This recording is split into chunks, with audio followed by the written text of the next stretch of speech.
2024 Belgian Grand Prix predictions, baby. I'm your host, Vilgax Cash Money, with the most, with the shyest, host with the most. Let's get into it. So we got Spa up next on the calendar, right before our little big break coming into the season. A break with massive implications for certain weak-jawed individuals, certain wife-cheating weak-jawed individuals. But we'll leave it to it. Let's get into this. I'm Vilgax Cash Money. Description for that good stuff, the socials. And yeah, let's get cooking. First things first, pole position. And I think, me personally, I'm settling for a back-to-back, Lando pole position is what I'm feeling. Honestly, don't see any reason why this shouldn't happen. Lando's very good around Spa. It seems pretty fair enough to me. Nothing too interesting. Let's break into the big boy stuff. Now we've got DNF, we've got Group Noobs, Shy's Drive, Top 10, second and third, and race winner. DNF, last week I had picked Alpine, both Alpine drivers for the DNF, and I'm going to chuck them back in. Wait, no I'm not. I'm not actually, I'm lying. I actually forgot what my predictions were for a second. I'm not, it's just Perez. It's just Perez. I was thinking Alpine just because it'd be funny for him to have like this really cool new livery, like a special edition livery, and then they just broke DNF. But I forgot that I actually have predictions for including Alpine drivers later on. But Perez DNF, I think it'd be really funny for him to DNF right as like that nail in the coffin right before he gets dropped from his team, which is just certainly going to happen. He had a good race last time, but who cares? Group Noobs, just got Ocon.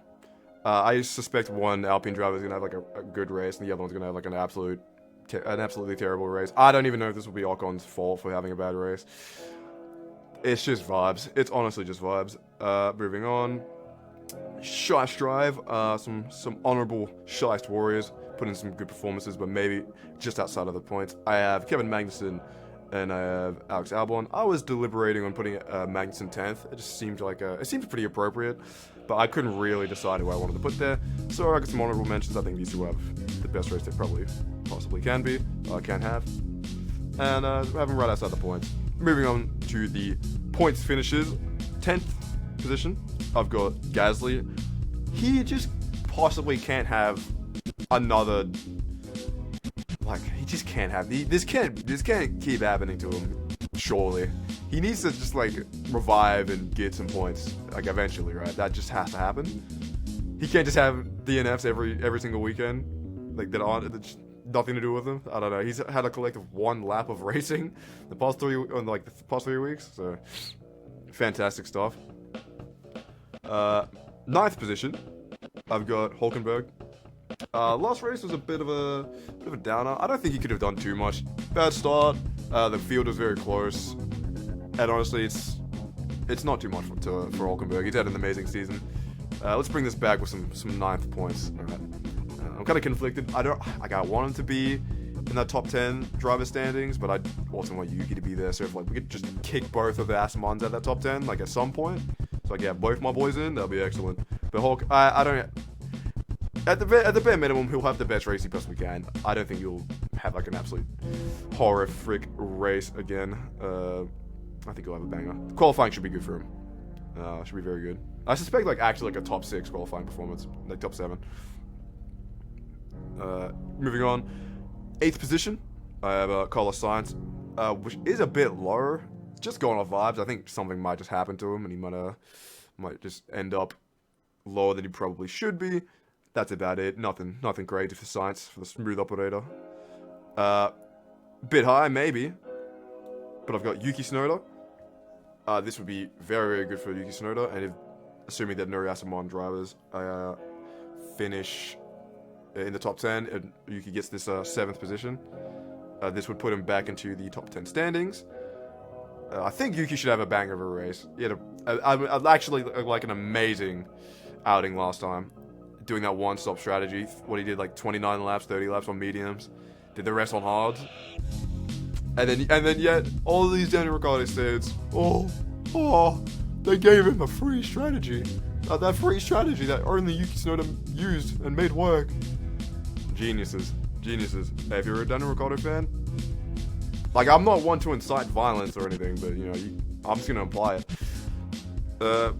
Moving on from that, I have right next to Yuki Tsunoda his future teammate, Max Verstappen. Again, he has a 10 place grid penalty. I think that's confirmed happening. I don't even, honestly, I would probably give him this position no matter what, low-key, just off vibes.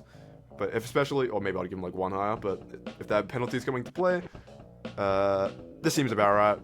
Could get high, could get a bit lower, but we'll put him right next to his future teammate, just for old time's sake.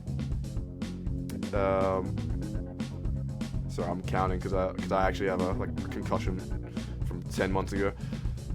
Up next, we've got Charles Leclerc, just barely making ahead of a Max that'll probably start from like 13th or 14th, which is insane. It's kind of crazy to have. Man, the four. I feel like Charles should be higher, to be honest. I don't know. How is he? Not that he should be higher, but he shouldn't be one spot away from a Max that's had like a 10 place grid penalty. Like, that should be happening. But besides that, I think Charles will have a good race. Obviously, this would be solid enough for points, but I have him beneath both Mercedes, both McLarens. Mercedes are actually going to overtake Ferrari in the constructors.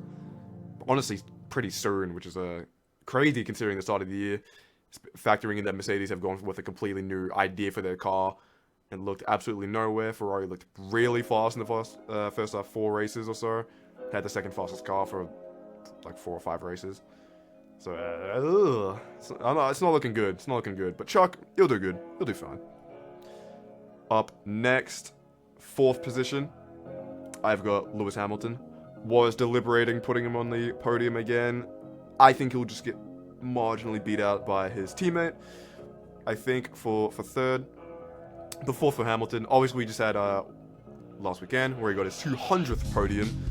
The GOAT. Truly the GOAT. Fantastic driving from him. Keeping Max behind him for I don't know how many laps, but there's absolutely stellar performances coming out from the most beautiful 39-year-old on the planet. Looking forward to it. Don't got much to say. 3rd position, I have his teammate right ahead of him, G. Russell. What happened to George last race? I don't even remember. Oh yeah, right. Yeah, that shocking qualifying mishap by probably not full blame on the other side of his team and himself. Definitely partial blame there, but we should never stink. I think he did pretty well to come back from it and get into the points. But yeah, 3rd, why not? Why not? This is interchangeable. I don't really care which Mercedes driver gets the podium. But obviously that relieves us for a McLaren 1-2. And I've actually gone for the back-to-back Oscar Piastri win. I think, I don't know, it's smelling. It's giving. It's actually giving. Honestly, this is like, whatever. Oscar Piastri obviously had, in terms of pace and tire deg, this is really the best we've ever seen him.